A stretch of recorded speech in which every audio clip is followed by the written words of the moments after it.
see if you can pry Carl away from that four-wheeled monster so he'll come in and eat.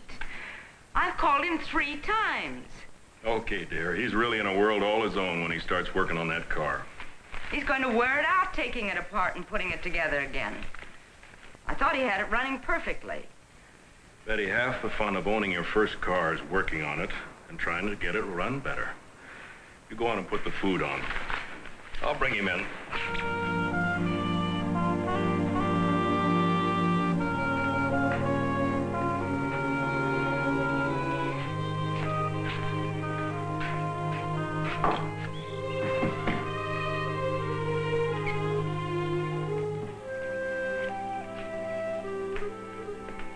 Okay, Carl, let's get going. Supper's ready. Your mother's getting impatient. I'm getting hungry. I'm sorry, Dad. I wanted to finish this before I came in, but I guess it's a bigger job than I figured. Well, frankly, you know, when you bought this wreck, I didn't figure you'd ever get it going under its own power again. Oh, man, I'm gonna have one of the greatest cars in Central High. Just wait till I finish with this. Well, your mother's gonna be finished with us if we don't get going. Let's go, son.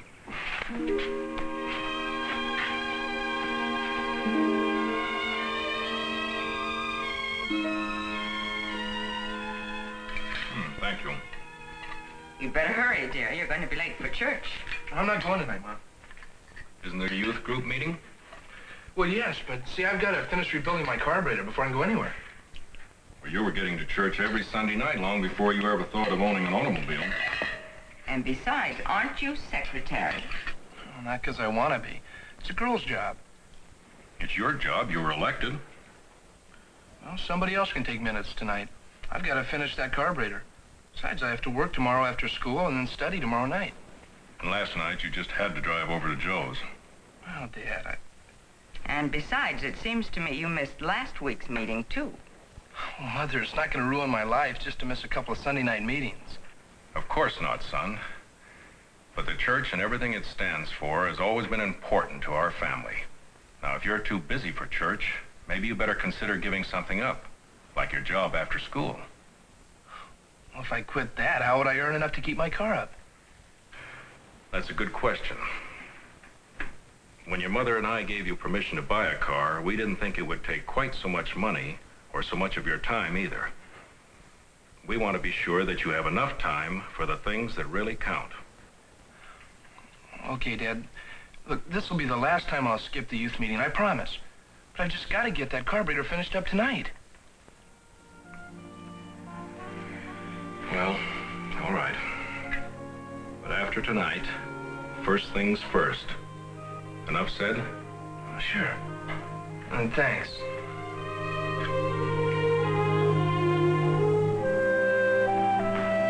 Look, Carl, when you finish that tire, I've got a grease job for you. Okay, Dave. Thank you very much.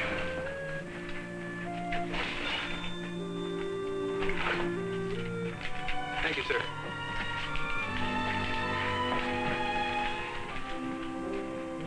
Hey, you missed a swell meeting last night. Yeah, I'm sorry, Larry. Look, did somebody get the minutes okay? Oh, yeah, Ruth took some notes for you. I'll be there next time. Yeah, we had a real good talk from a missionary. He sure gives you something to think about. And I never thought of it that way before. I mean, the way he put it. He says there's a difference between what we think we need and what we really do need. Well, I think I know what I need. New fuel pump. I got stalled on the way to school this morning. Oh, well, we got one in stock. Not till payday. Unless maybe you're giving them away for free. You too, huh? Yeah, I need new points and plugs, but I gotta wait. Well, another week or so here and I'll have the money. Oh, wait till you see what I'm going to do to my car.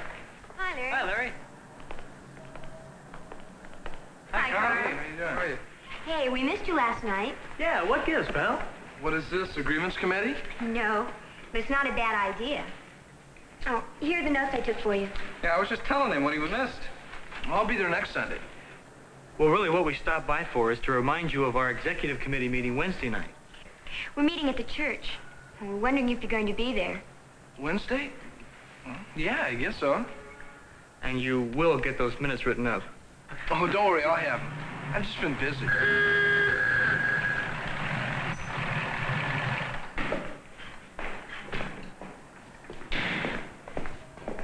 Hi. Joe. Hey, does this dime store have a wolf whistle that'll work on my heap? I don't seem to be getting any results. Yeah, I can understand why. That thing wouldn't even be a good moose call. Well, anyway, what's the matter with Sue? Oh, her mother corralled her for a shopping tour. What's going on? We're just talking. Hey, how are the racing cams working? Oh, great. Hop in. I'll give you a demonstration of what a real rocket feels like. Okay. How about giving Ruth and me a lift down to the church? The church? Well, what gives? This is Monday. We're getting out the announcements for next week's meeting. You know, you kids are wasting postage mailing those things to me every week. Why don't you lay off? Because maybe someday you'll realize we mean it. Come on, let's go. Oh, I'll stop by tomorrow and see about that whistle. Hey, listen, why don't you drop by the house tonight? Yeah, I got something I want to talk to you about anyway. Right after supper? Good. Okay, let's go. See ya. Bye.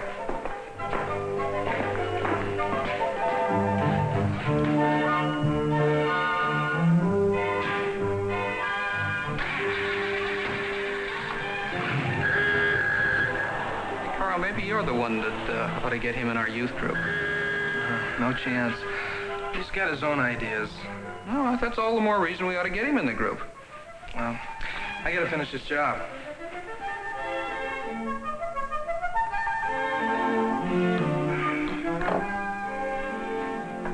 I'd be glad to advance you some money for an emergency, but Dad, I'll pay you back next week when Dave pays me my check. that's not the point. Everything you make and everything you're going to make next week you want to spend on this car. You just can't do it. You've got other responsibilities, too. I understand how you feel. I remember when I had my first car. But you just can't let it completely take over your life. I know, Dad. And I guess I don't have to remind you that you've been forgetting the chores around the house. Look, I'll get to him tonight. And what about your studies? You haven't been hitting the books very strongly. I know. Look, I'll be right in.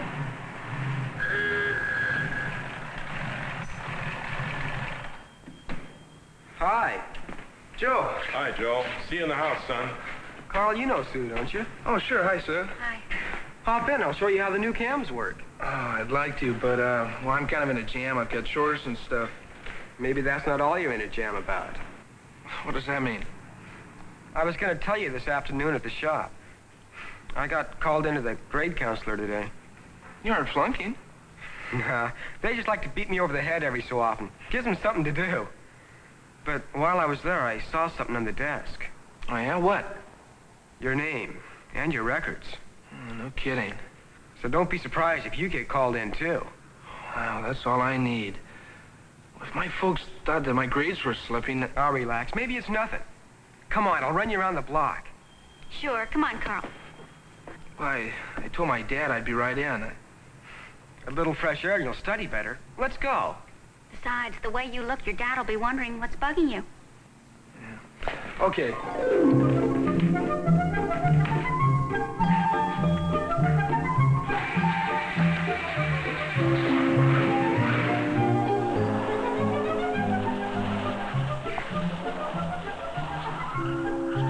Arthur. There he goes again. And after our talk with him about first things first.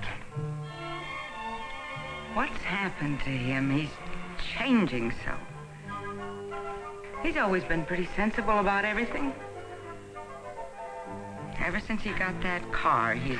Well, if I wanted to make light of it, I'd say he had car fever. But I don't feel like joking about it when I see him completely losing his perspective. His Christian convictions are certainly being tested. And right now, he's really flunking.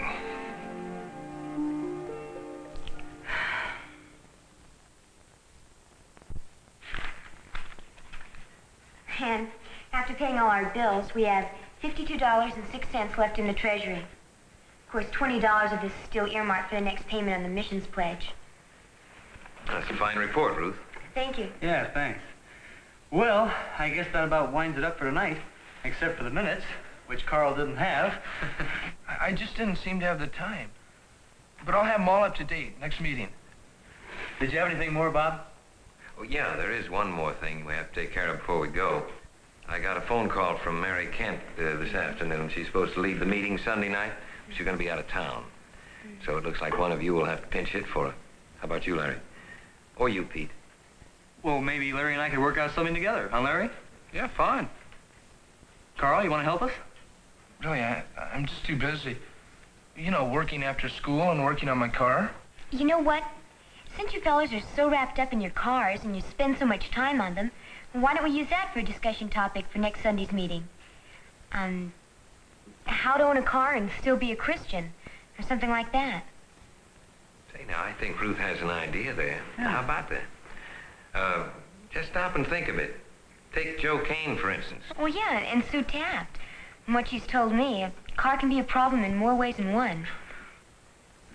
And how do you talk about church and being a Christian to kids like that? I mean, about the only thing Joe ever listens to anymore is the sound of his motor. How do we compete?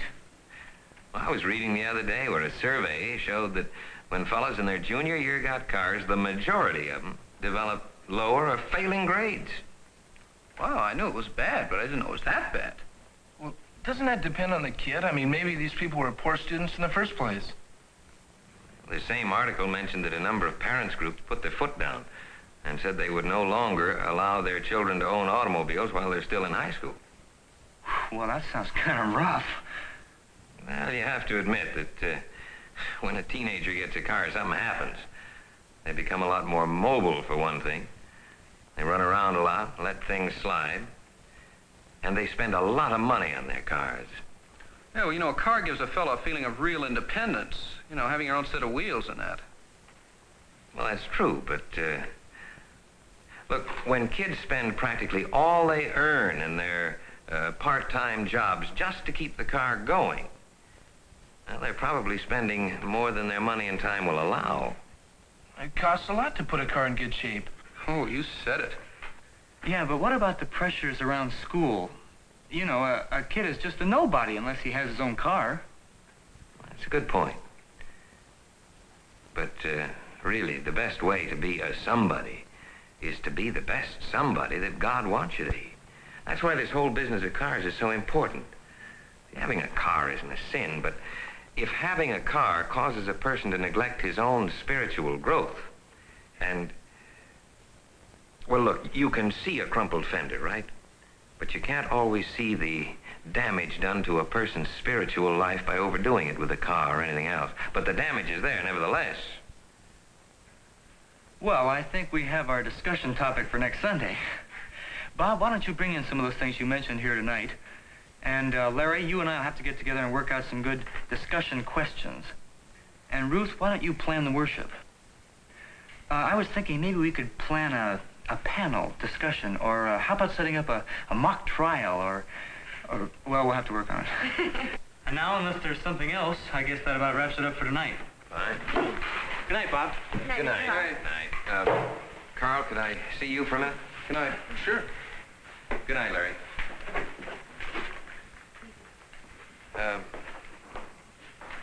Carl, there was nothing personal tonight in those remarks I made about teenagers and cars, but I couldn't help but notice you seemed a bit, well, uncomfortable. You're not getting yourself in a jam with your car, are you? Nothing I can't handle. You know, Carl, you have changed in some ways since you got your car. Huh? What do you mean? Well, it's hard to be specific, but, well, take the minutes, for instance. For the last 4 meetings, we haven't had our minutes written up. Oh, I don't mean to imply that attending meetings and keeping minutes up to date are all there is to being a Christian, far from it. But, it could be an indication of something. You know, I have been busy. I'm sorry, I don't mean to sound as though I'm bugging you. But I just don't want that car to, prevent you from becoming the best person that God wants you to become.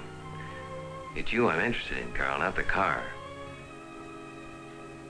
See, when a fellow begins to drift away from his commitment to Christ, he's in real danger of cutting himself off from the Holy Spirit, from fellowship with God. It gives him strength to live day by day the way God wants him to live. from spiritual strength to choose the right things, from Christian friends to back him up.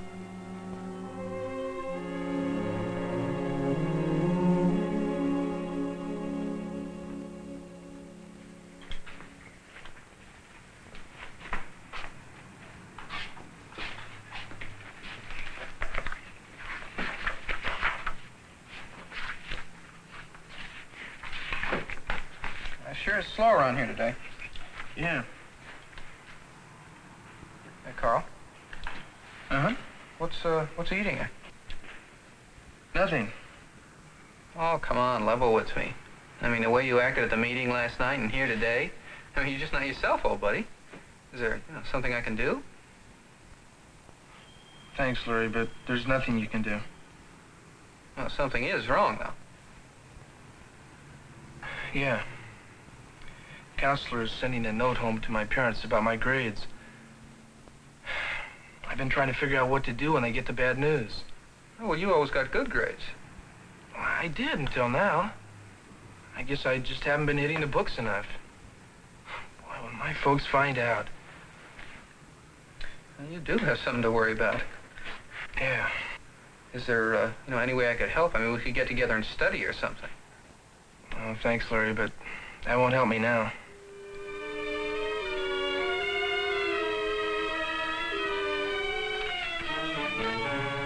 Naturally, we're disappointed that you've neglected your studies like this and let your grades take such a tumble. But I think we're even more disappointed that you didn't come to us and tell us about this in the first place. I didn't think it was really that serious. I mean, it's only temporary. I'll get my grades back up. But, Carl, this is your senior year. You know how important it is. All your plans for college and everything, you can't just throw that out the window. Don't worry. I mean, I'll work everything out. I guess I just haven't been trying hard enough. I mean, anybody slips up occasionally. I'm not the only one who got a note to send home. It happened to a lot of other kids. We're not the parents of a lot of other kids, but we are responsible for you. Now, what do you plan to do about this? How are you going to build these grades back up again? I'll work out something. Don't worry, everything will be fine. Can I go now? I think we'd better be a little more specific than that, son. Well, I could be studying. This is more important than studying right now. Sit down.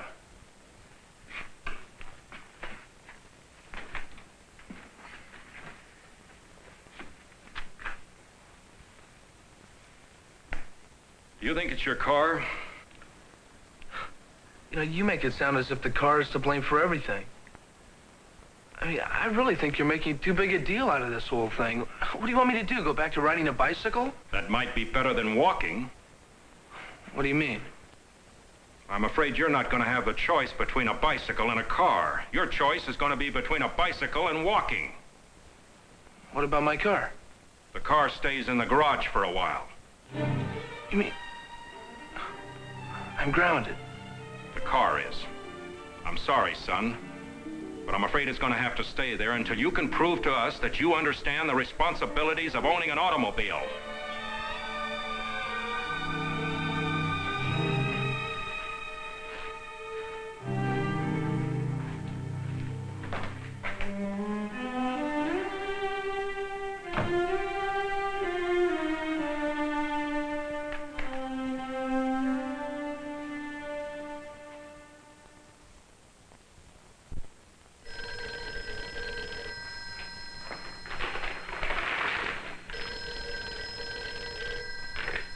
Yes? Oh, no, Carl's not sick. He's in school. Are you sure? Yes. Yes, I will. Of course I will.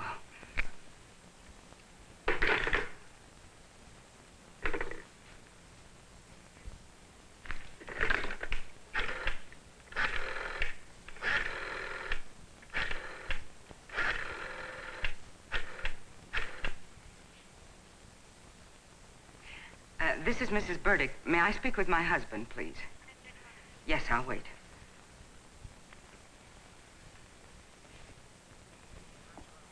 Arthur, Arthur, the attendance clerk just called, and Carl is not in school.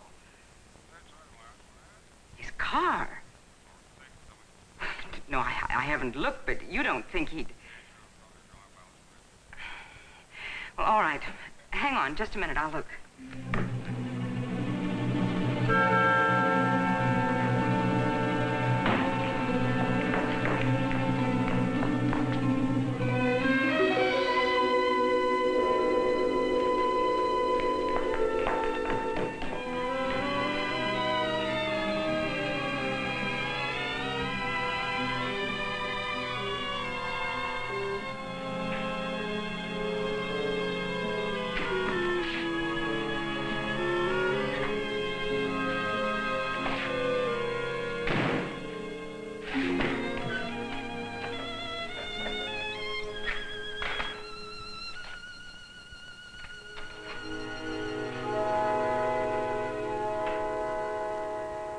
I'm sorry, Mr. Burdick, but I don't know where Carl could be.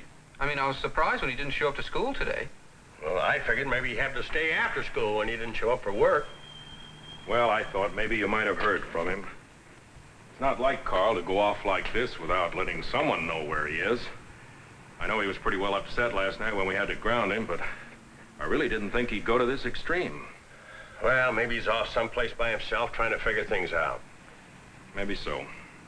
Well, if you hear anything, I'd certainly appreciate it if you give me a call. Oh, sure. We'll let you know right away. Yeah, we sure will. Thanks a lot. All right, Mr. Burdick. Now, what do you suppose that kid's gone and done? I don't know.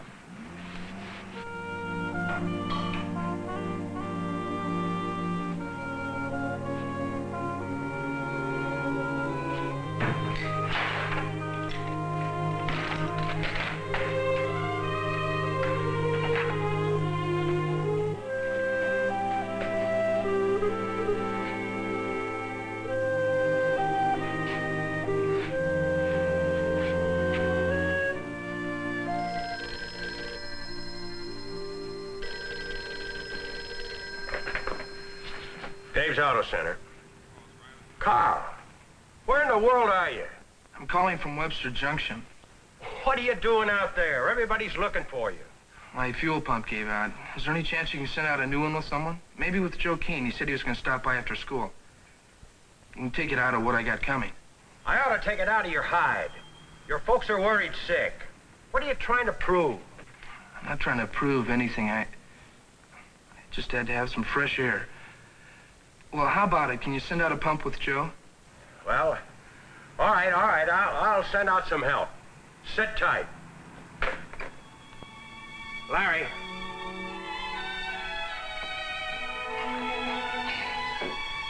All right, try it out, Carl.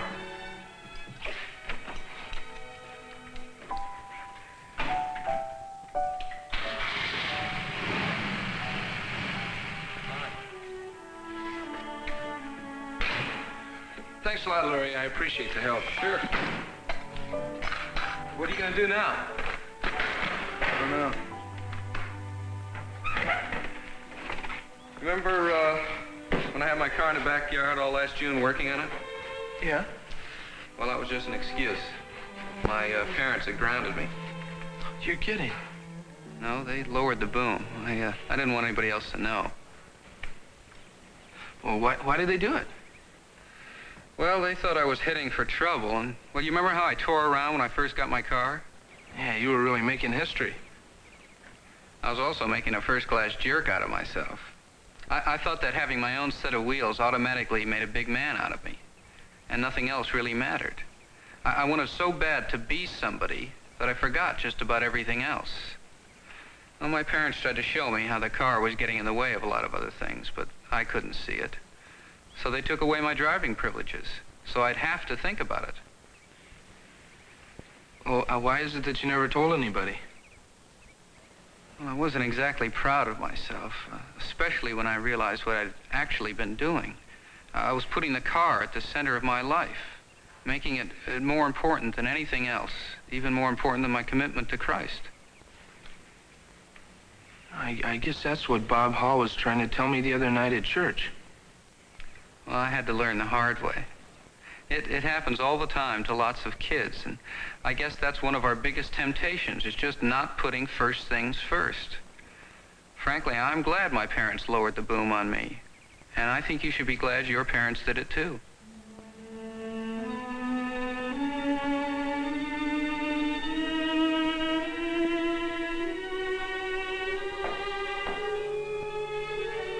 What do you suppose is keeping him? Why doesn't he come home? It's probably taking them longer than they figured putting in that fuel pump.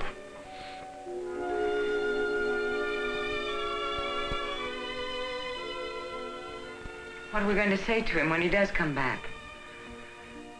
That depends a lot on Carl himself.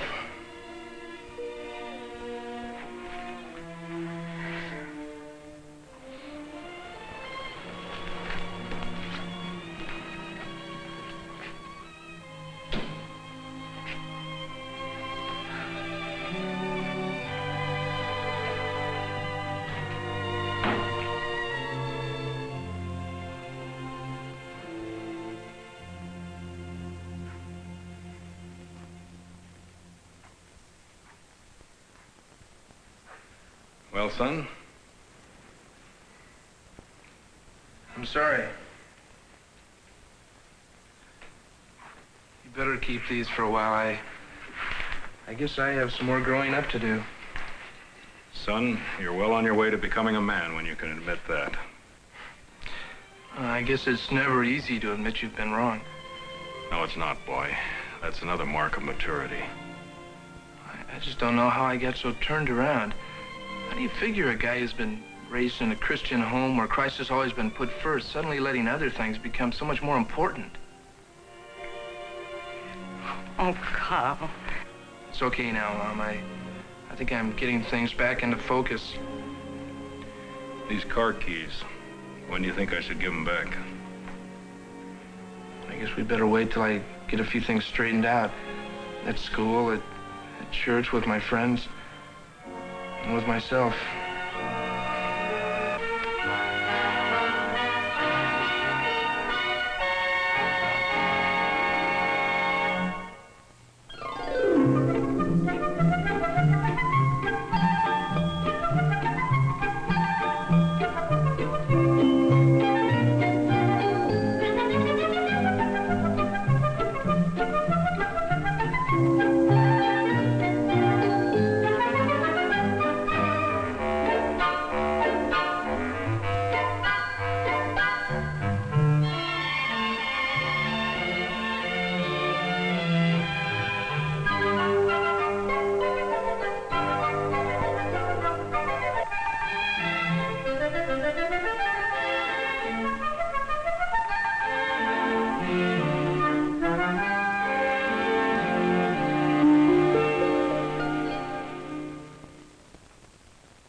Hello, everybody.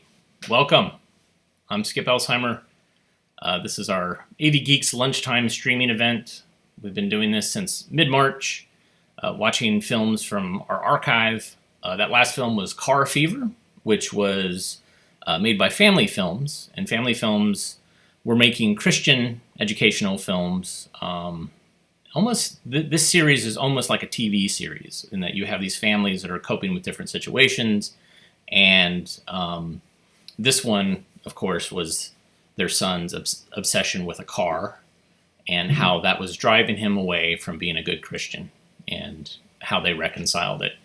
I guess it was kind of looking at the fact that teen boys love to get cheap cars and try to fix them up, and that was their obsession. So I'm happy today to have with us, I'm going to switch over to Zoom here, have with us Dr. Devin Orgeron, who is a professor emeritus at NC State Film Studies and a longtime friend.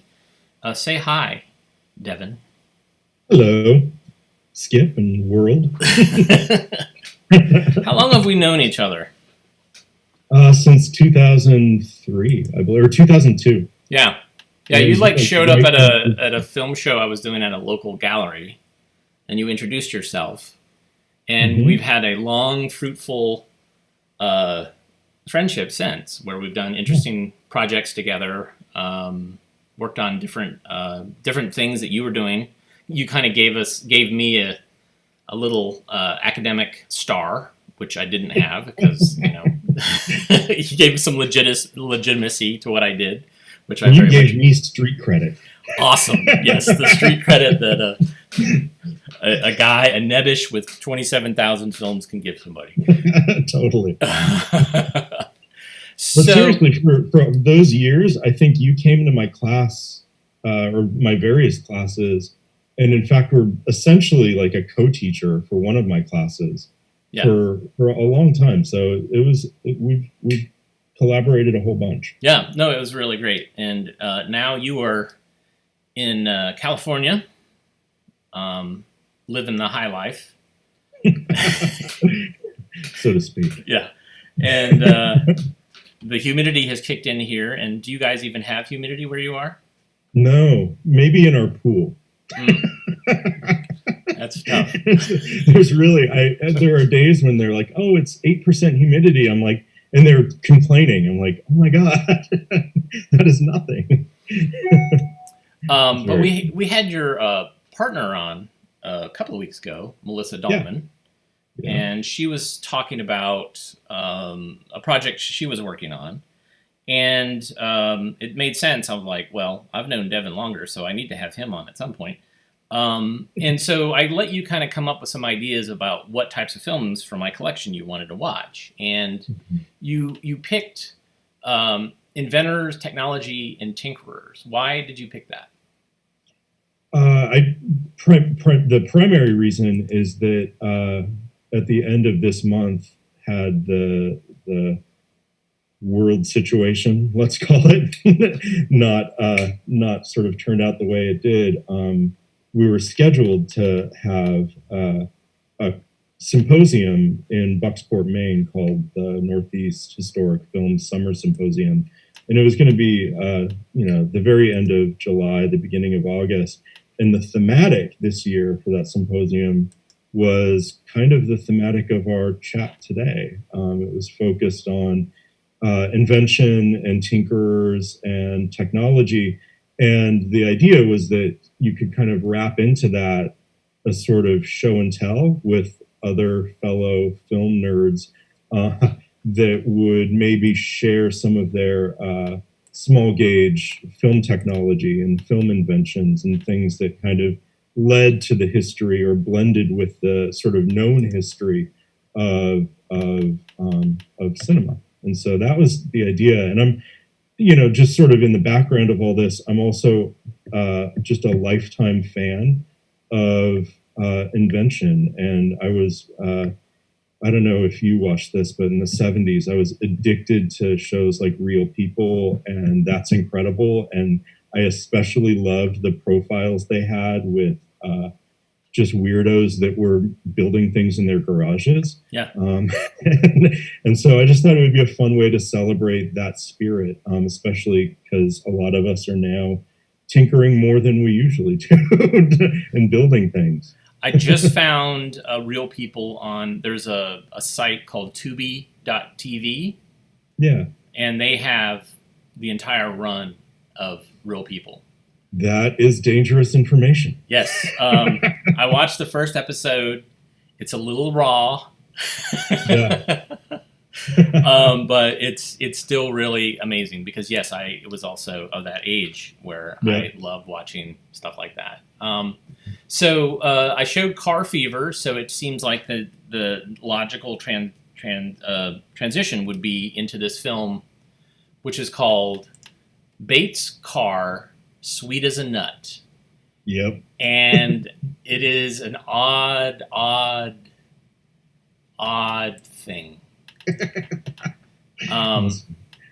I apologize. Like, for some reason, Zoom was only showing me, and I've now made it to where it shows both of us for some reason. Oh, okay. So there was a lot of you talking to me just going nodding. So I apologize for that. Well, you're a really highly skilled nodder. Well, and also I have like 10 windows open on this machine right now, so it's hard to keep track of what's going on. So, okay, so this is a National Film Board of Canada film, but I think the guy is actually based in the UK.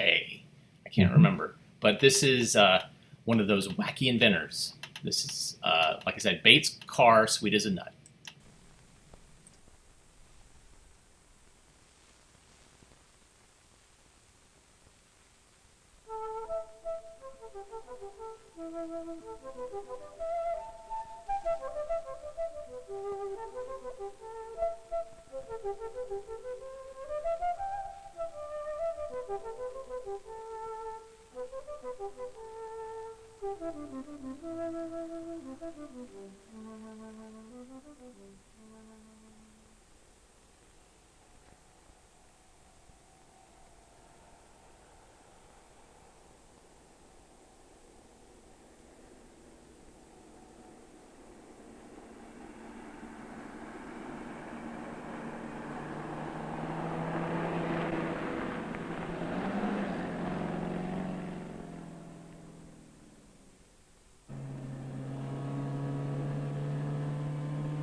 Mr. Bates, what do you think of that system of yours?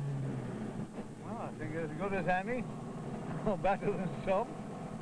And the whole point is that it's very cheap, very simple, and very easy for the ordinary man in the street to understand.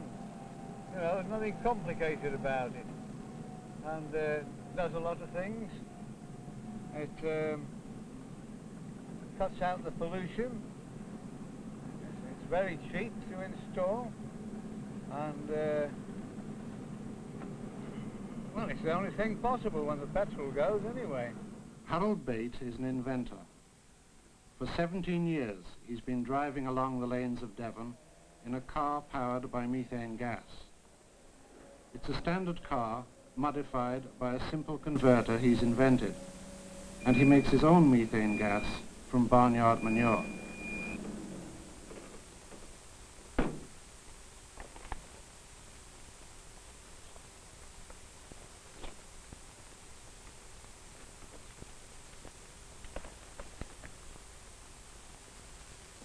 Now, this is the material that methane gas is made from.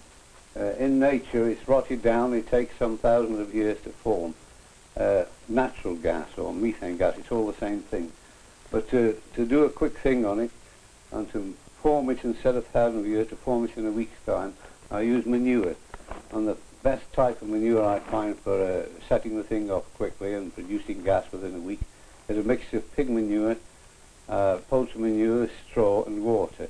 Once the thing is set up, any other kind of manure can be added to it. And the digester is filled. The pig manure forms heat, and the poultry manure forms nitrogen, and the water forms hydrogen, and the straw forms carbon. Now all these ingredients together cause the bacteria in the manure to get to work. They first consume the oxygen from the water. This leaves hydrogen. And then other bacteria get to work on the hydrogen and form it into methane gas. Now then, after about a week at 70 degrees Fahrenheit, the gas begins to come off. It's producing 25 pounds per square inch pressure of gas. And to make sure it is producing gas, I light up the Bunsen burner. The gas is going through water. This is just to clear any residue from the manure. So there's the gas being produced.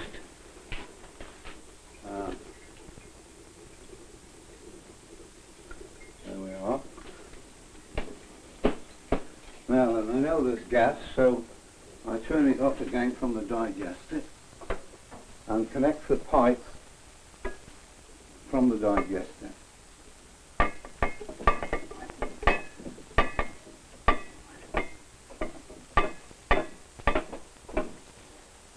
Onto the compressor.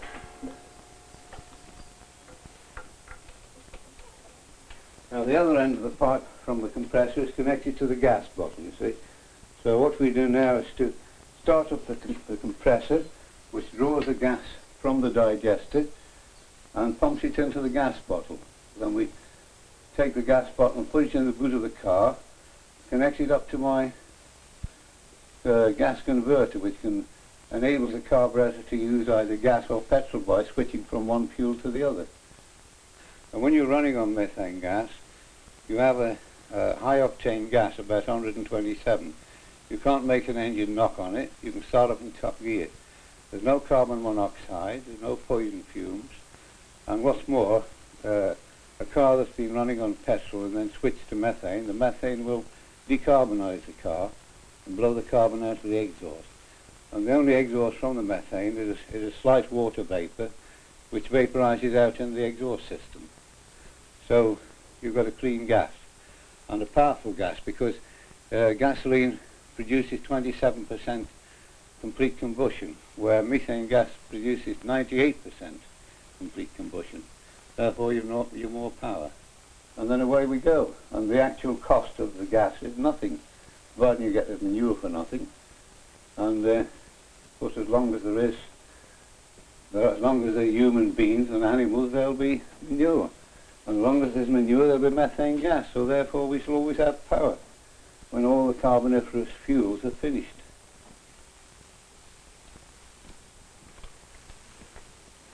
Right, well, I'll show you the gas bottle that supplies the engine with methane gas. Now, this small bottle I use on this car, and it contains the equivalent of about 3 gallons of gasoline. But you actually get more mileage on gas than you do on gasoline. This is connected by a tube underneath the car up to the converter under the bonnet. And that supplies the gas into the carburetor so that you can switch from gas or petrol or diesel oil, whatever you're using, as you're going along without getting out of the car. Mr. Bate uses only a 3-gallon bottle. He can fill it with the gas produced from about 50 pounds of dry manure. You've got a very high octane fuel, which is completely anti-knock. It's really what you call as sweet as a nut. Now, the gas bottle in the boot is connected by tubing up to what I call the auto-gas converter device. Now, this is a very sensitive suction or vacuum-operated valve. Now, the gas bottle is connected here to the suction end of the inlet end of the auto-gas device, goes through the device, and the outlet end is connected to a gas jet in the carburetor here. The suction from the carburetor operates the device and pulls it open and shut as you operate the accelerator. And this allows the gas to come through into the carburetor. And the whole thing is automatic. It's all work from the foot accelerator. And it can be fitted, taken off one car and fitted onto another. It can be fitted on a 1 horsepower engine or a 50 horsepower engine, the same thing. And it operates the same.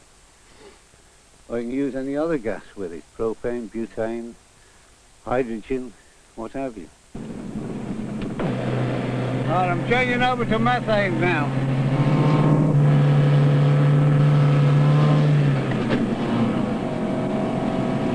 Oh, listen.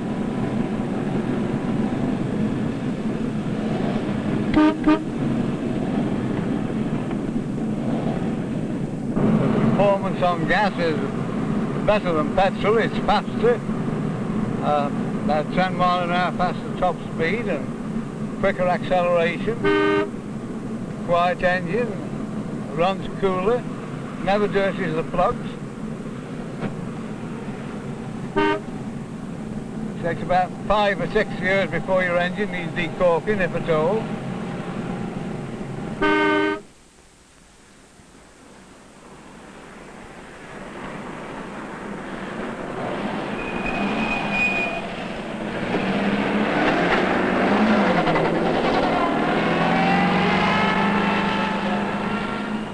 Nowadays, it's got to be reliable, it's got to be efficient, but at the same time, it's got to be cheap.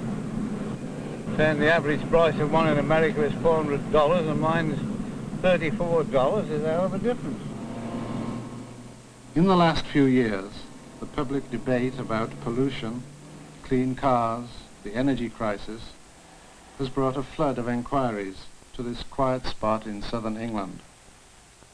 In a modest way, Harold Bate has become famous.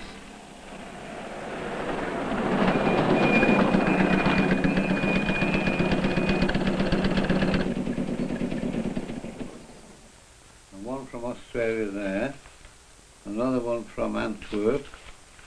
Another from, I don't know where that's from, it's like France. That's from Germany. We've got one here from Tonga. A lot of these are inquiring for how much is the device and how can they send the money, you see. And then amongst them we get about a dozen or so orders from people that have already written to us, you see, we've given them the details.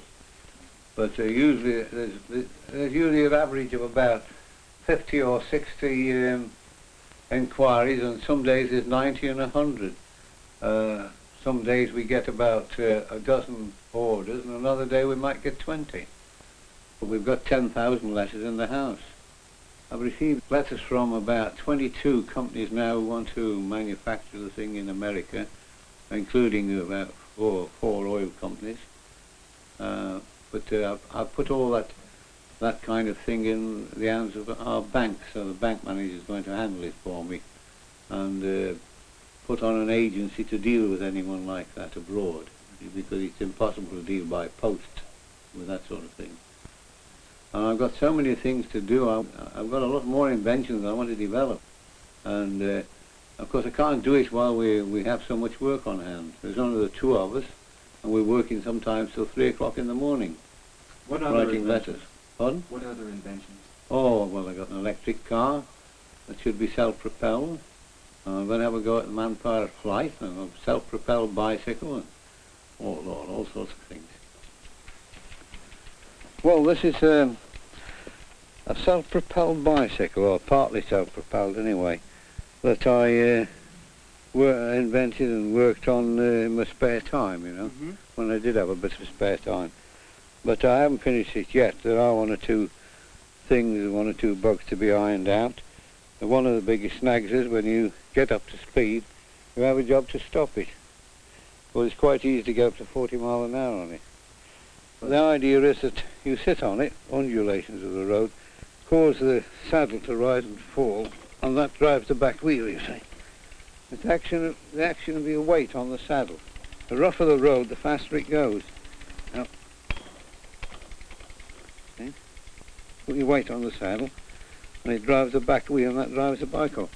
And every movement of the saddle is driving the bike forward. Here we are. Right, which side do you get on? I'll give you a bit of a push to start off, but it's going uphill. Okay.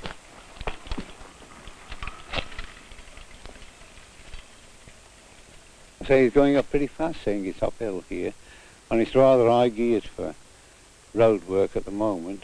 It was built really to test out on the track, you see. But suitably geared, it makes it very simple to pedal, and it's pretty well effortless once you get on the main road. Here he comes, he's almost airborne. He's almost airborne.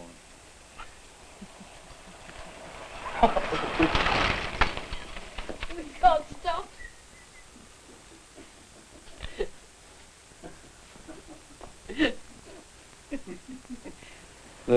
All the apparatus fitted on the back that causes it to be self-propelled is made so that it can be bolted onto any existing bicycle, because there are already millions of them, and therefore you won't have to build anything special.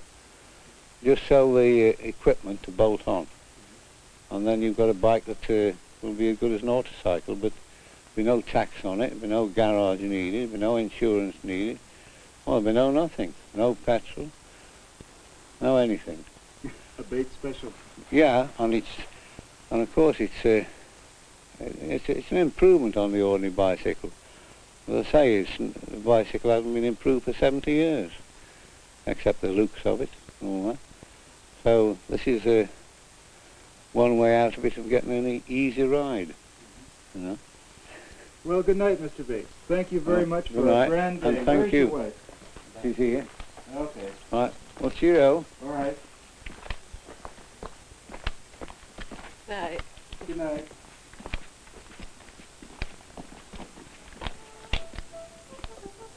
Bye-bye. Bye. Cheerio.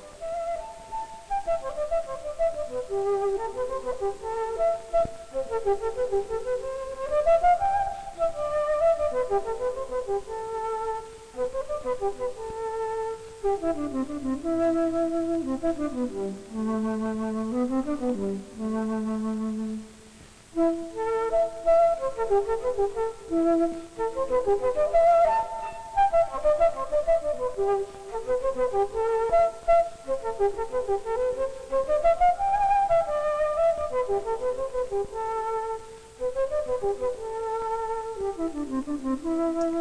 right, we are live. So, Devin, besides the fact that that film takes place in Devon, why did you like this film? I love it because it seems to have everything that all of our favorite fictional inventors are famous for, right? Like, he's a little disheveled. He has a uniform, right? He wears the bow tie, which inventors like to wear because the bow tie won't get caught in the machinery, in the apparatus. And I'm sure they learned that the hard way. Yeah, I'm sure. Yeah, at some point he choked and said, "I'm switching ties." And I also really the profound thing for me is I just adore the labeling of every single piece of equipment in his entire garage/laboratory. Yeah. Right? And it's all very meticulously hand painted. In 1974, I think Dymo already started making the label maker, which I'm a big fan of. Somebody should have bought him a label maker. I think half of his labor was spent hand painting those beautiful signs everywhere, like digester. I just want to start putting the word digester on things around the house. Yeah. I really love it. But I also love the technology, right? Like, aside from the sort of the quirkiness of the character, and I like that the film, the person behind the camera at some point says that that Bate was mildly famous. He was pretty well known as an inventor, and had applied for a great number of patents on the contraptions he shows here, but other ones as well, and was very active in making medical inventions. And I love him as a character. I feel like in some ways he's the inspiration, as I said earlier, the inspiration for a lot of our sort of like cartoon inventors. He just seems to fit the mold perfectly.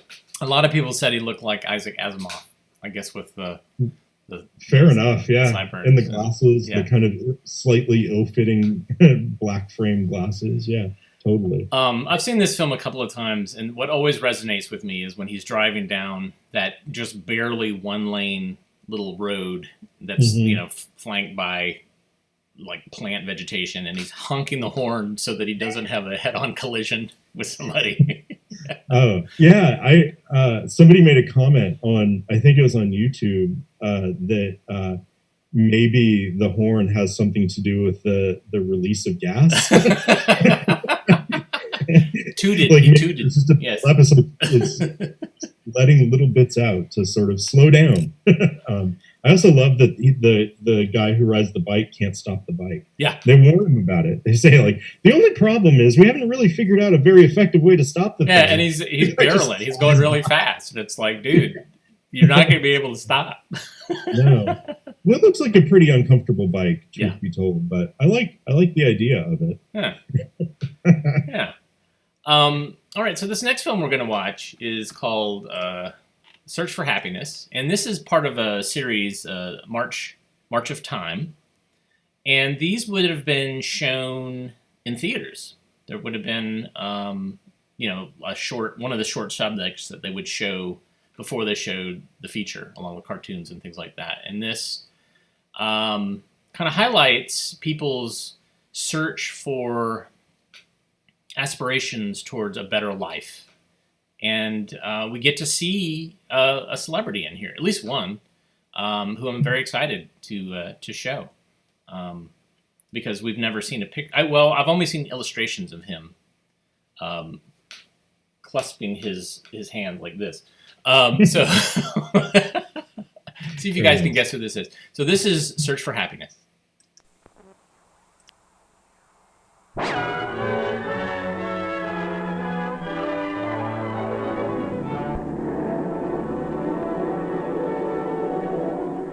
Master of the sky above and the earth beneath, modern man of speed and comfort, in search for his most deeply desired objective, happiness. He has surrounded himself with ever more complicated mechanisms to reduce mental and physical effort to a minimum.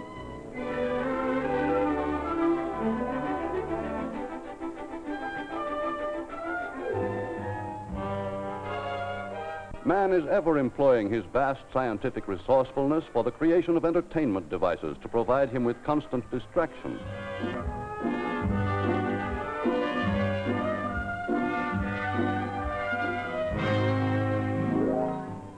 Year by year, the number of appliances and gadgets contributing to man's convenience multiply around him.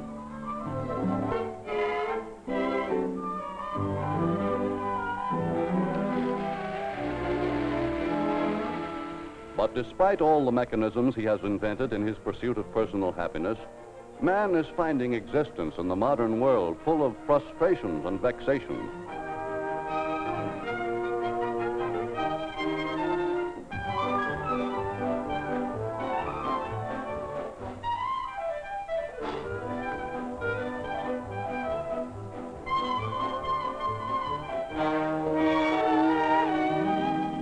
Today, the machines man has invented to conquer his environment seem themselves to be conquering man. Driver! Driver! I have to be at Penn Station at 3:30 and it's 20 after now. Listen, lady, I can't pick up this cab and carry it, can I? How dare you speak to me that way? You're the most...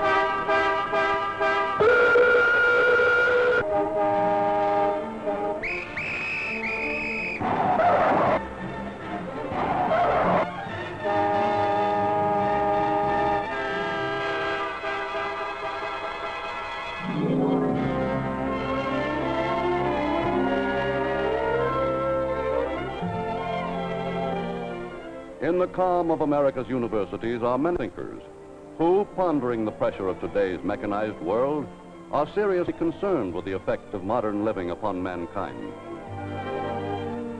Among them is Professor Ernest Albert Hooton of Harvard, eminent anthropologist, whose studies of the human race from the Stone Age to the present have left him totally impressed by recent technological advances, and none too hopeful of the prospects for happiness of the tottering biped known as man. It took millions of years for man to evolve from a super ape into a thinking animal. But during the past 30,000 years of increasing gadgetry, man has backslid mentally and physically. Technology perfects machines that even feeble minds can operate. The unintelligent user of gadgets still retains the mentality of primitive man. He resorts for moral support to mumbo-jumbo, just as did his savage ancestors. Machines get better and better, illogical beliefs persist. Mechanized and moronic man moves toward extinction. Any questions? Corroborating Dr. Hooton is the American press, where reports of the current trend toward mental disorders and crimes of violence testify that man is far from happy. 1 out of every 10 Americans is due for a nervous breakdown. 1 American in every 200 is now a patient in a mental hospital. The great variety of popular books on mental problems bears witness to the everyday American's troubled state of mind. Among the commonest worries of most people is the problem of how to succeed in one's job. No less urgent to the average man or woman is the problem of how to attract the opposite sex.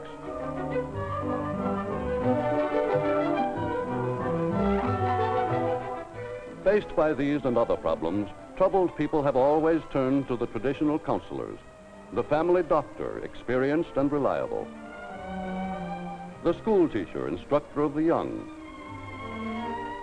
the man of God who ministers to the spirit, and the elders of the family group. But that traditional counseling is not always adequate is shown by the success of syndicated newspaper columns of personal advice. Read by over 15 million Americans every day, is the most popular of these columns, written by the venerable Dorothy Dix. I am desperately in love with my boss, a married man with whom I am having an affair. Shall I ask his wife to give him up so that he can marry me? No sensible man is likely to give up home and career for a light of love. You're wasting your time on your married sweetheart. Turn your guns on lawful game.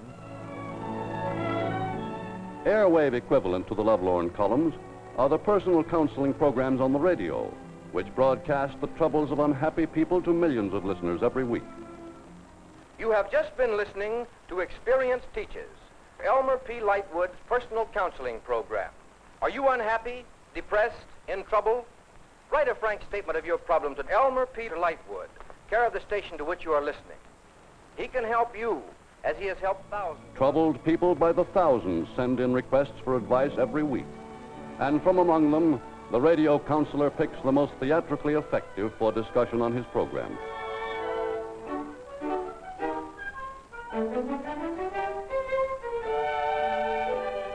Carefully withholding the names of the participants, the counselor probes their dilemmas before a nationwide audience. And what's your problem, Miss Y? Oh, I don't know. It's just that my fiancé was killed in the war. Life doesn't seem to mean much to me anymore. It's as though I couldn't bear to live sometimes. Oh, come now, Miss Y. Many of us have lost persons dear to us in the war, but we've learned not to take it so hard. Think of the sunshine, Miss Y, and all the beauties of nature. Can you think of all those glorious, everlasting things and still say that you don't want to live? I don't care about anything. That's how I feel. Oh, so you're going to turn your back on things, eh? You're going to say no to life, is that it?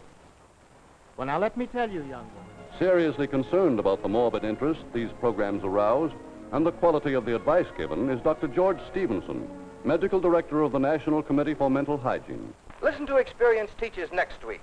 Another gripping human half hour. You know, these radio programs that exploit people in distress on the pretext of helping them should not be allowed. Advice given by self-styled counselors who aren't prepared scientifically to deal with human problems is apt to be both misleading and dangerous. Of equal concern to doctors is the blind faith of many people that diet alone will solve all their problems. The addiction of Americans to food fads as a means of bolstering themselves up has enabled many a diet theorist to build his private formula into a flourishing business. I use liver, brain, spinal cord, heart, kidney, mixed with juices of raw vegetables that fix up gray hair, wrinkles, bad teeth, sagging chin, brittle nails. If somebody has sex problem, your worries are over. But the currently popular health theorist has by no means crowded out the colorful medicine man, with his nostrums guaranteed to cure every ill and solve every problem. Step right up, ladies and gentlemen, and see how Dr. Mayfield's famous Vitazone remedy works. Carrying his germ-destroying properties to every corner of the human system, ridding it of impurities, Dr. Mayfield's wonderful Vitazone remedy brings a new spring to your walk, new life to your weary, jaded eyes, and a ruddy glow of health to your pale cheeks. Only $1 a bottle, my friends, for Dr. Mayfield's Vitazone, surpassing all the medical specialists and all the hospitals of the globe. Who's going to be the first to buy a wonderful bottle of Vitazone? Oh, I see a fine, intelligent young gentleman there. Oh, thank you, $1. Who's going to be the second? With unflagging optimism, man has been buying potions and pills for centuries, forever sure that a miraculous solution of all his problems is just around the corner.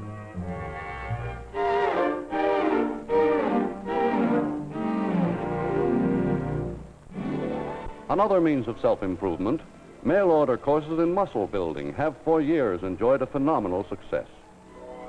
From offices which cover a whole floor in a New York skyscraper, strongman Charles Atlas operates a $1 million business. From all over the world pour in the inquiries of clients young and old, all of whom are ambitious to achieve a torso like Atlas's. Why, only the other day, a very rich man called me up and said, "Charlie, I have just lost $500,000. I'm going to blow my brains out." So I told him to forget it and get to exercising. Let me teach you how to become strong, like this.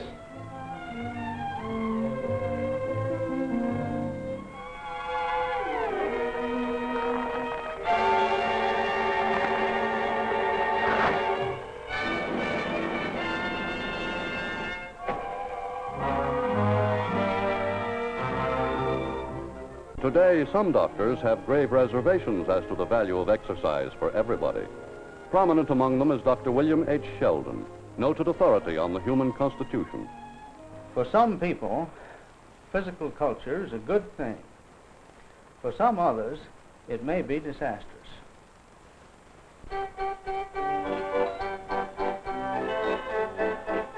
But despite wise counsel, millions of men and women continue to search for happiness, each in his own strange way.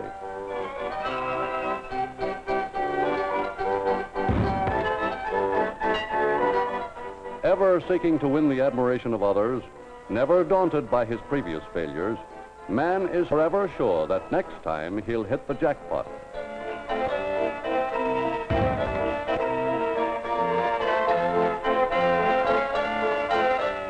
Part and parcel of every man's spirit of hope is his immemorial desire to know what the future holds in store. Upon fortune tellers and fortune-telling devices, the American public spends some $150 million a year.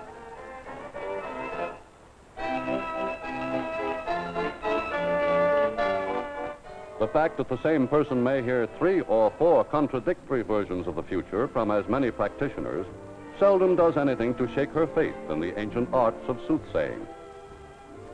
Now here's your heartline. Well, certainly get plenty of attention from the wolves, don't you?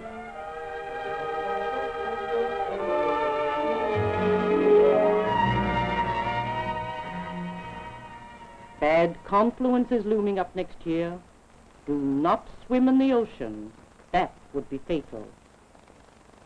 Moon and Pluto in the air sign Gemini. Your love life's not very satisfactory, is it?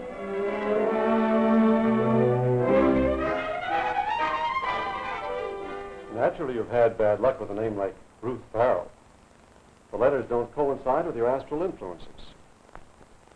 Now, if you'll change your name to this one I've worked out for you, you'll be in tune with the infinite, and all your problems will vanish. What's my new name? Your new name is Cricora Roval.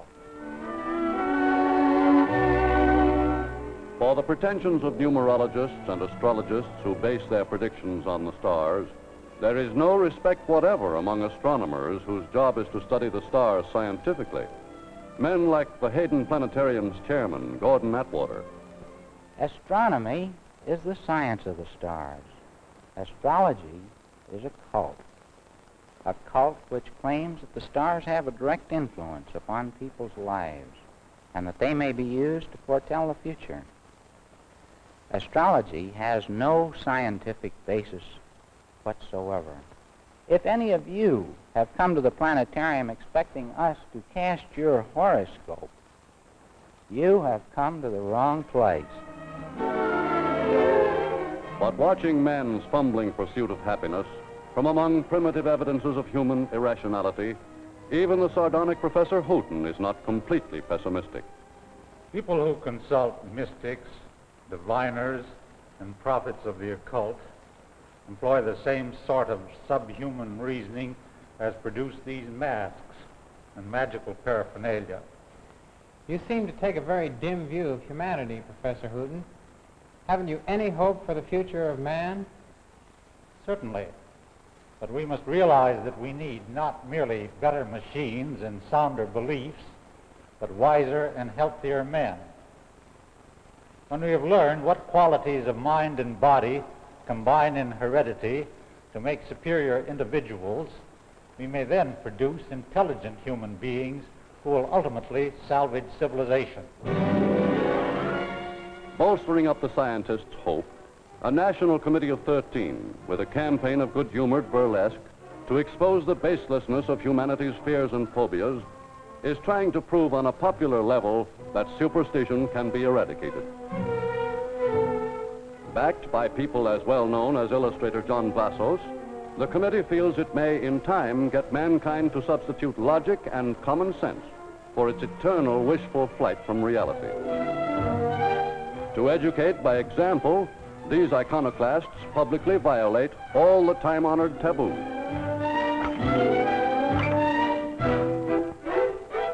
For with the scientists, they believe that until men learn that their future lies in themselves, down the ages will still elude them. Time marches on.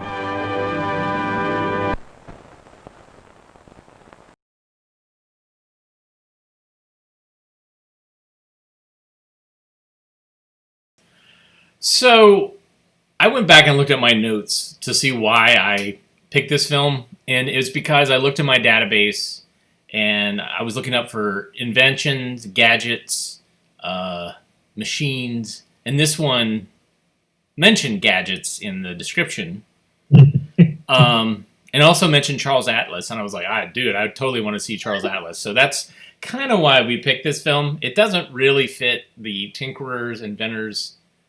Yeah. I feel like it does in some ways. I feel like it has this, well, first of all, it's compared to the last film, which is by the National Film Board of Canada, which has a really sort of beautiful, kind of distant approach, right? It's like you're, or actually really close. It's like you're there with the person that's being interviewed, and it's very sort of kind of fly on the wall documentary style. And this is very, in some ways, it's very pointed. Like it has an axe to grind. Yes. And it's and for many of us, especially people who have done any kind of peering into the field of media studies, this is a really old argument of how technology, media in particular, but how technology is ruining some aspect of society or society as a whole. And this one is just a really shocking and kind of hilarious version of that. I know you and I kind of chuckled as it was playing with the sort of clear lionizing of a eugenicist. Yeah, definitely. I mean, yeah, it was, I was like, a better human, a superior human. That's not the language. I mean, that's the language of what we defeated just a couple years earlier. Yeah, exactly. This is 1946. What's remarkable to me, though, is just the idea of this argument, the basic argument in this film, which is technology's fine, but it's not going to make you happy. Right. And it's an argument that just comes up over and over again. Every few years, we need to be reminded of the fact that all of this tinkering and all of this advancement is not where it's at. And it's just a funny thing. It's a funny kind of paranoia. It's its own kind of paranoia that comes up periodically, and I think it's really on wonderful display in this film. Yeah, I mean, it just resonates. But I guess the two films relate in that it's aspirational. We are trying to improve ourselves. This is we are trying. Now, as many people pointed out in the comments, the search for happiness didn't really give anybody any sense of happiness. There was no happiness to be found in any of these searches, but they're still trying.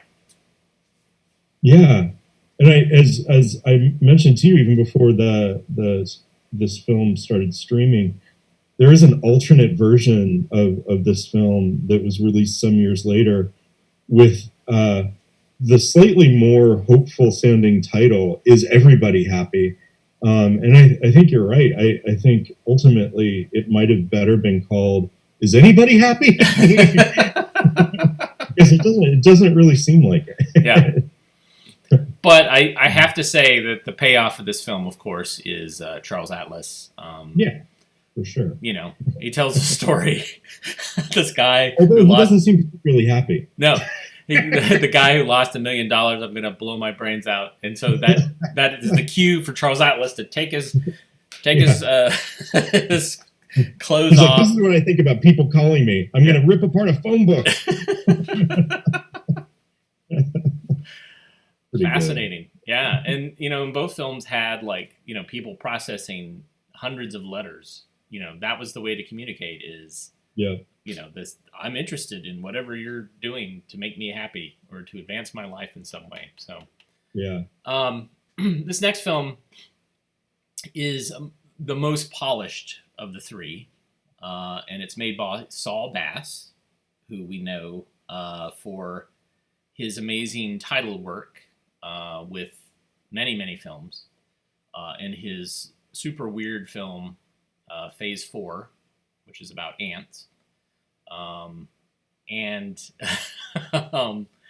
This film is really, really great. And I can't remember if it won awards or not. I'm going to look it up while I watch it. But this is Why Man Creates. And he did this for a steel company, I think. It was a sponsored film.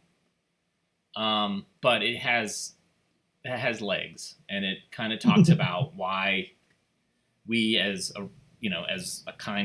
a race of people are constantly creating, and kind of has these little things that kind of talk about it. So let's watch Why Man Creates.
Believer.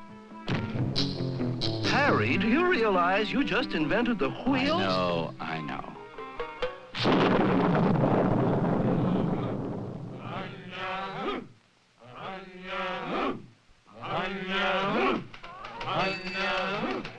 Bronze. Iron.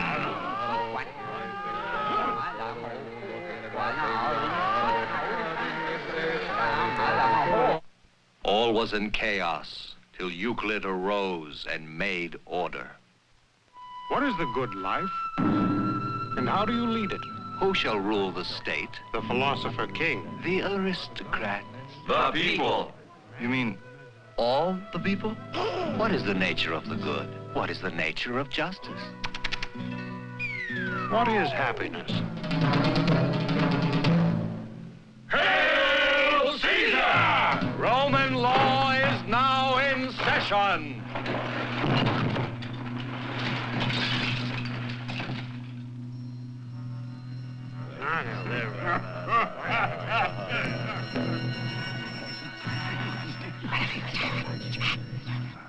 Allah be praised. I've invented the zero.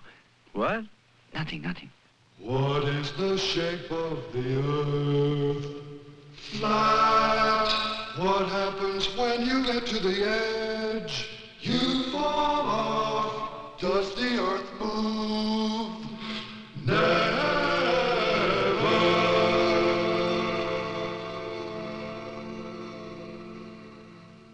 The Earth moves. The Earth is round. The blood circulates. There are worlds smaller than ours. There are worlds larger than ours. Hey, what are you doing? I'm a painting the ceiling. What are you doing? I'm painting the floor.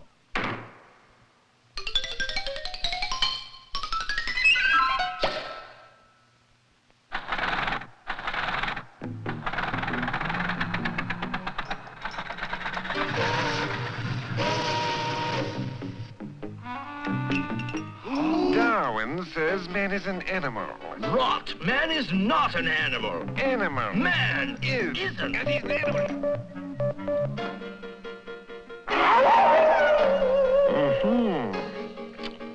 Shall we start from the beginning?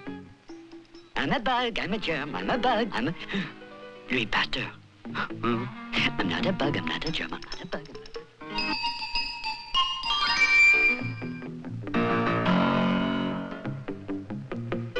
Think it'll work, Alfred? Well, let's give it a try. What do you think? It worked. All men are created... Life, liberty, and the pursuit... Workers of the world. Government of the people, by The world must be made safe for democracy. To end A league of war. nations. I see 1/3 of a nation ill-housed, One world.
Good morning, ladies and gentlemen. Today we will discuss the bone structure of the cranium. You will note first that the base of the skull is divided by two transverse ridges forming the three basilar fossae. Over the cerebellum, the dura separates the occipital lobes from the cerebellum by the tentorum cerebelli. Along the base... Zip code? 90046. Social Security number? 524223588. Telephone? 876-0930. 77221? 432168. 4572. 753418. 4218? 52. 871. 44469? 293. And 3021. 446. 70469.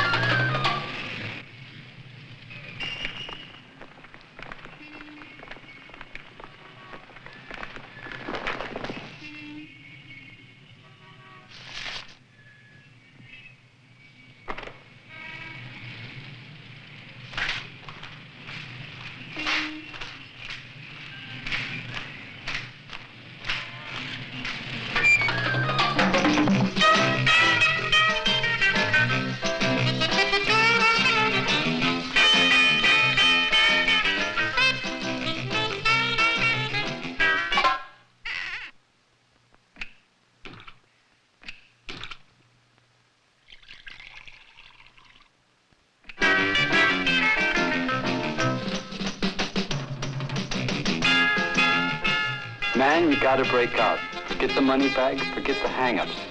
Freedom, man, that's what it's all about.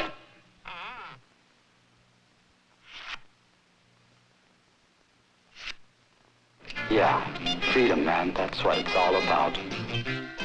Children today, what do they want? There's not a thing in their minds but the satisfaction of their own egos. Oh, I'm not complaining, and I know times have changed, but certain things remain constant. When I was a youngster...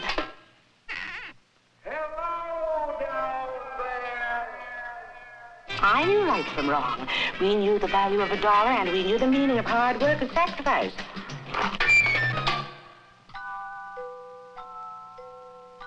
Where do ideas come from? from looking at one thing and seeing another, from fooling around, playing with possibilities, from speculating, changing, pushing, pulling, transforming. And if you're lucky, you come up with something maybe worth saving and using and building on. That's where the game stops and the work begins.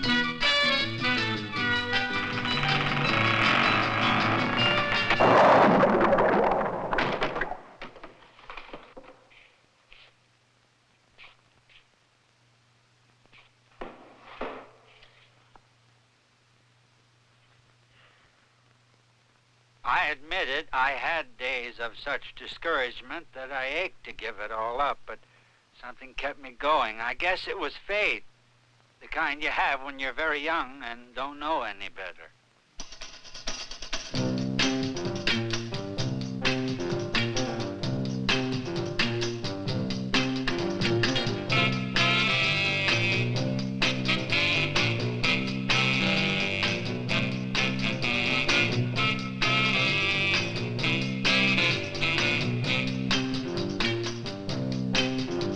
When the stuff comes alive and turns crazy on you, a writer had better be in pretty good shape, with good legs and a counterpunch and ready to fight like hell to the bloody end.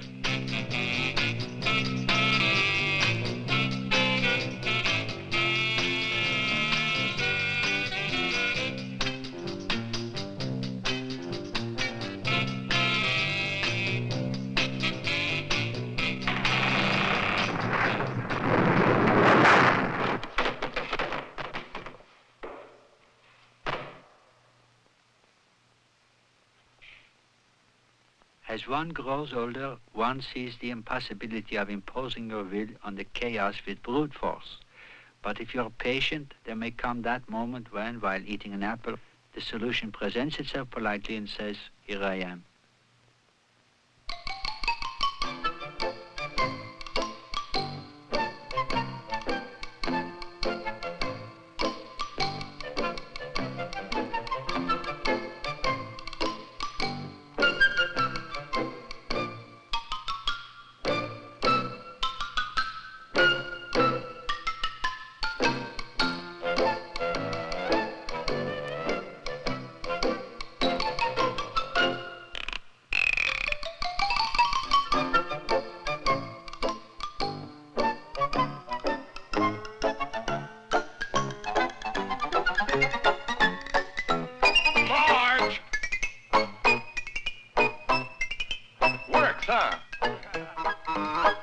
Harry. All it needs is an American flag.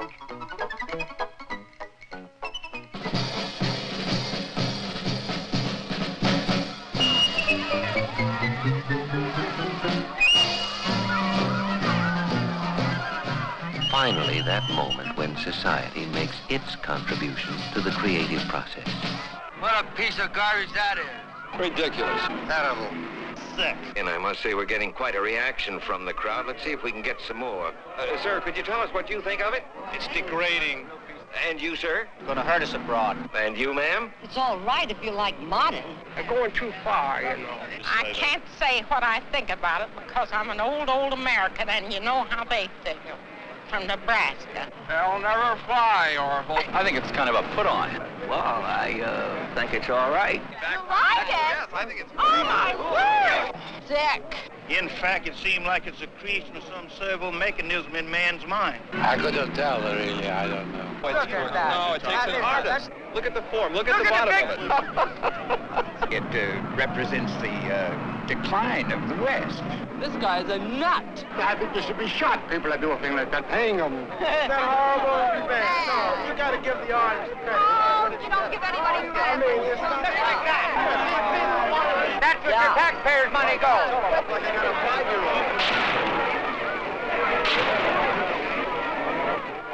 Done. Thick. Superficial. Stinks. I don't know. I like it. I'm not an expert, but speaking strictly as a mother, it seems to me the material alone must be worth at least $100.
Have you ever thought that radical ideas threaten institutions, then become institutions, and in turn reject radical ideas which threaten institutions? No.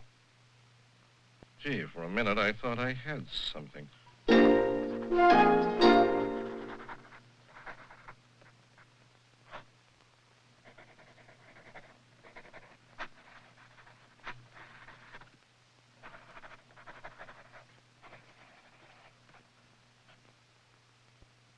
Dr. Delbecco, we've heard some news of a breakthrough. Well, yes.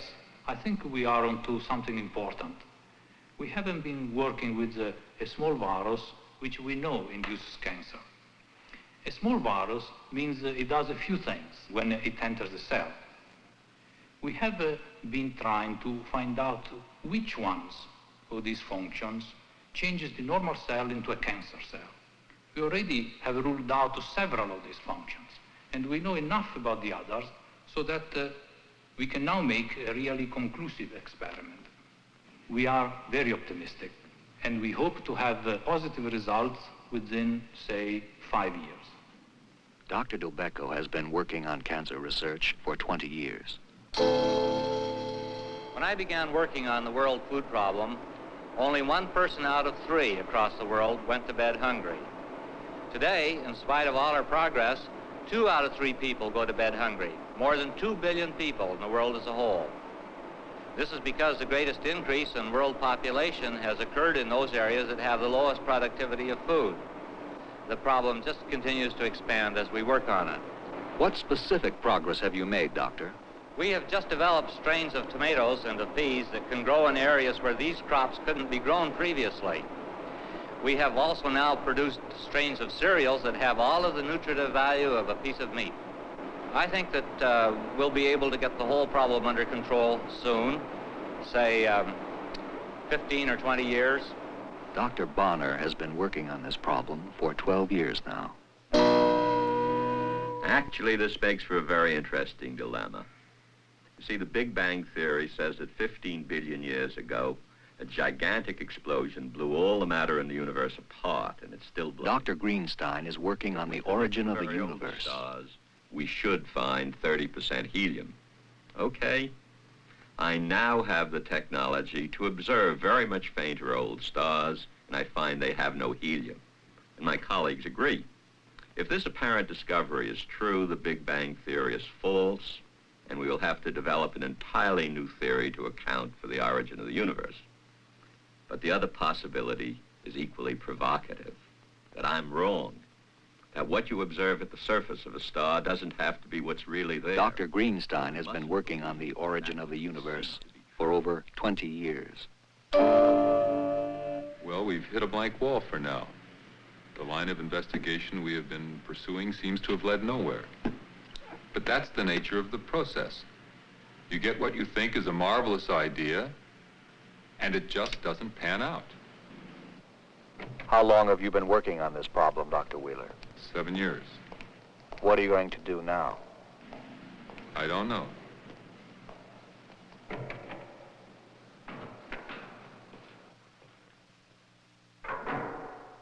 Why does man create?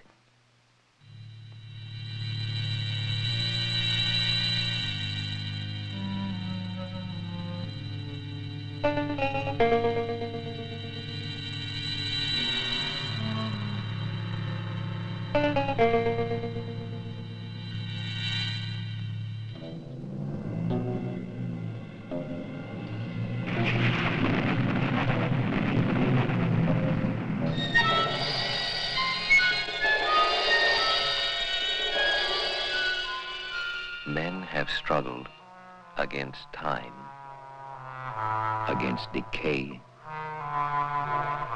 against destruction, against death.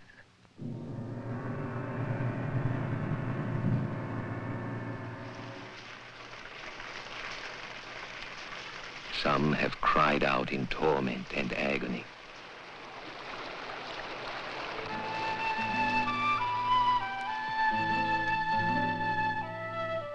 Some have fought with arrogance and fierce pride.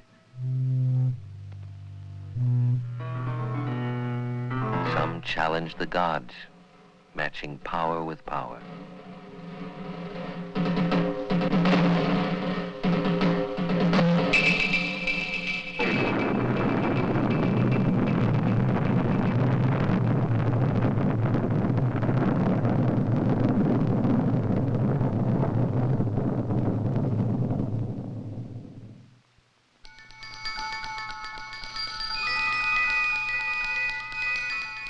Some have celebrated life.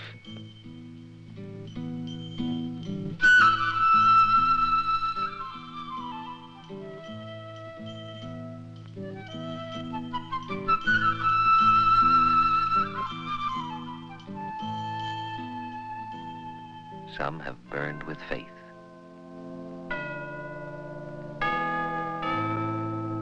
Some have spoken in voices we no longer understand. Some have spoken eloquently.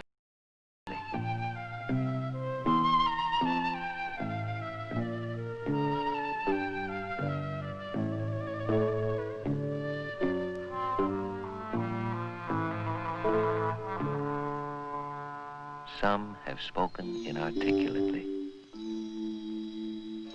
some haltingly.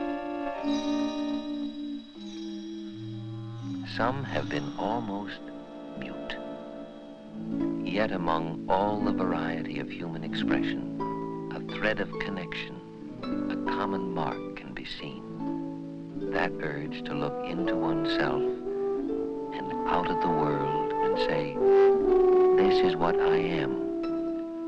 I am unique. I am here. I am.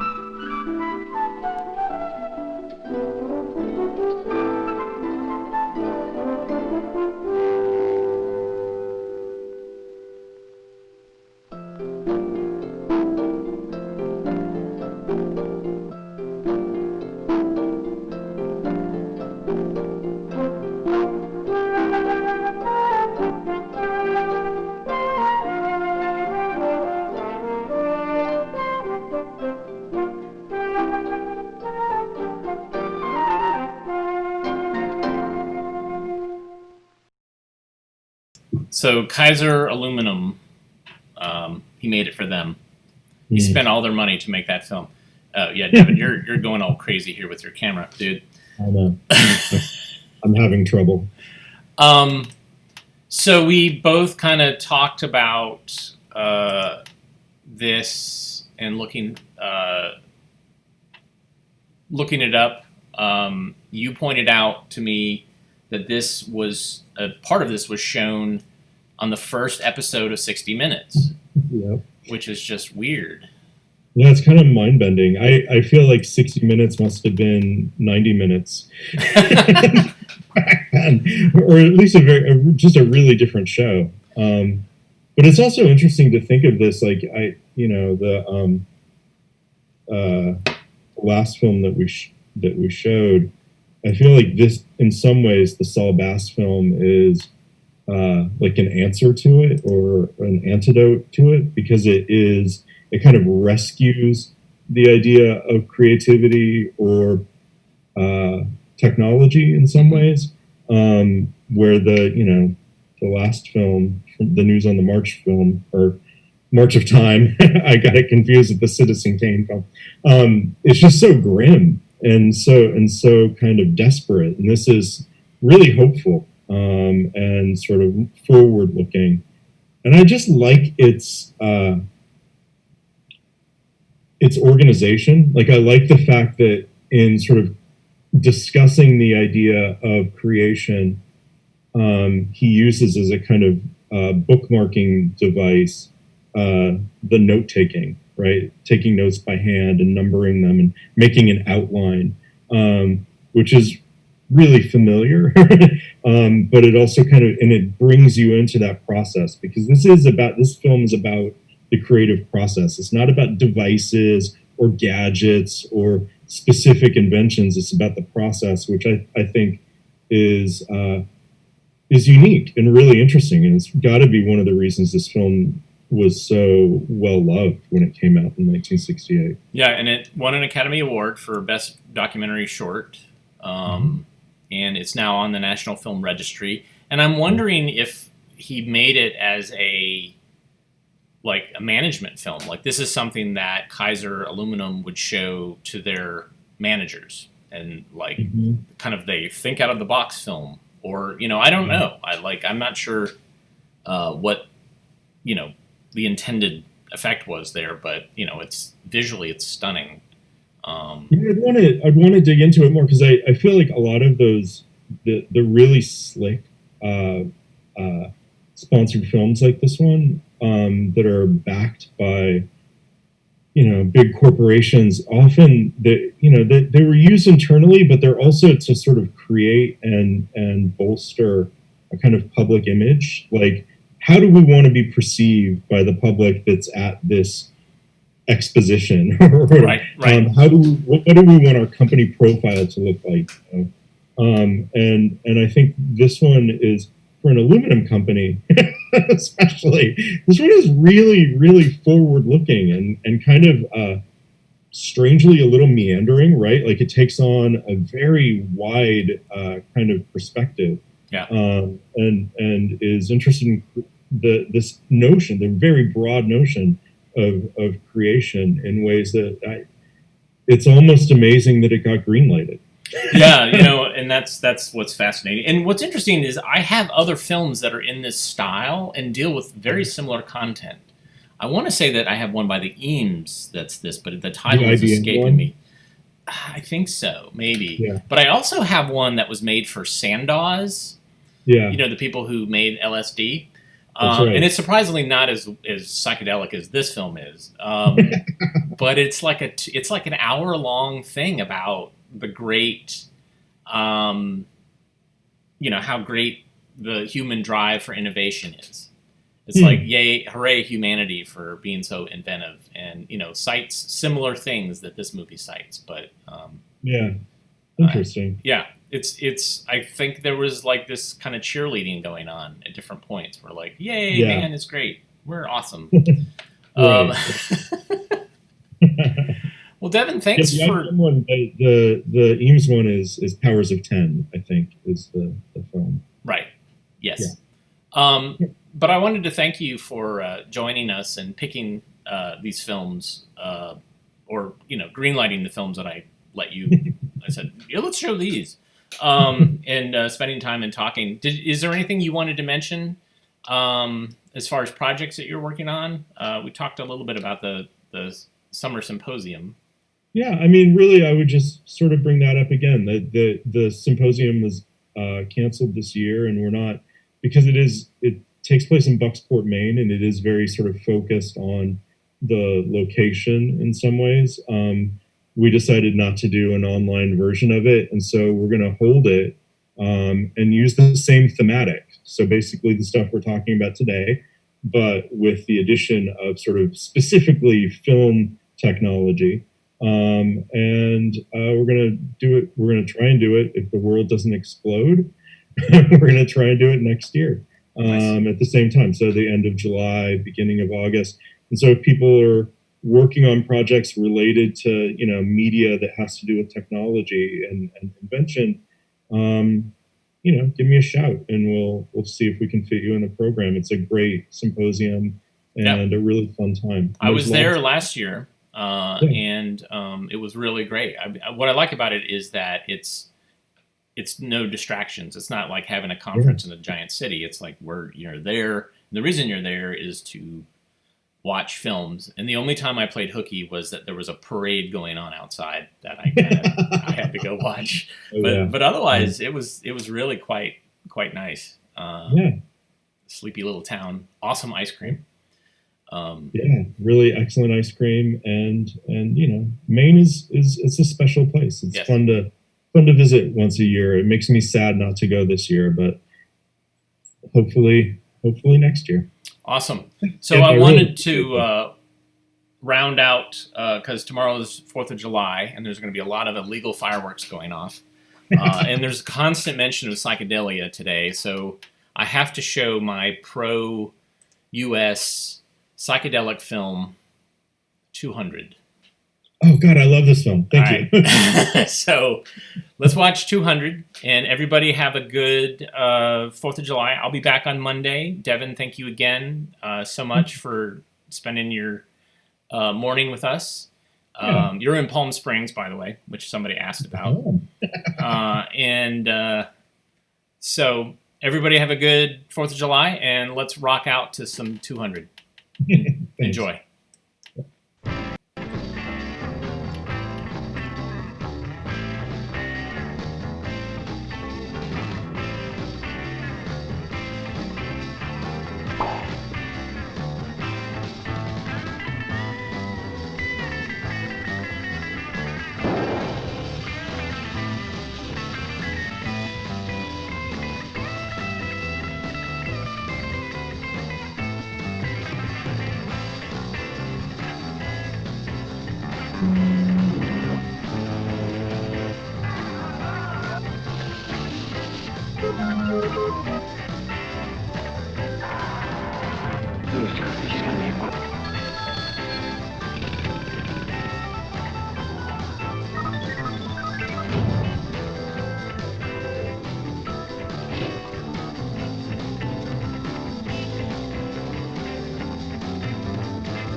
So I just wanted to quickly say that film, Vincent Collins was a known animator, psychedelic animator. I had an email conversation with him. He applied for a grant. There was a bicentennial film grant that he got to make the film. And he made it for the United States Information Agency, which is our propaganda branch of the government. And so this is propaganda about the bicentennial that was shown on television and lots of places in the U.S. and also around the world. And it's crazy. And I asked him, like, did he intend for there to be this kind of subtle message about commercialism with like all the TVs and the cars and the hot dogs coming out of the cornucopia? And he was like, nah, that's just what I wanted. And they loved it and didn't question me. So everybody have a good, safe 4th of July. And thank you so much for the week, for the fundraising. Stephen, thank you for the coffee that you bought today. And thanks so much for the donations that paid for shelving that we actually ordered. And they showed up today. So I'm going to have to go and schlep some shelving to keep it safe over the weekend. But thank you again so much for your kindness and for your sharing and commenting. And have a safe weekend. And we will see you on Monday. Take care.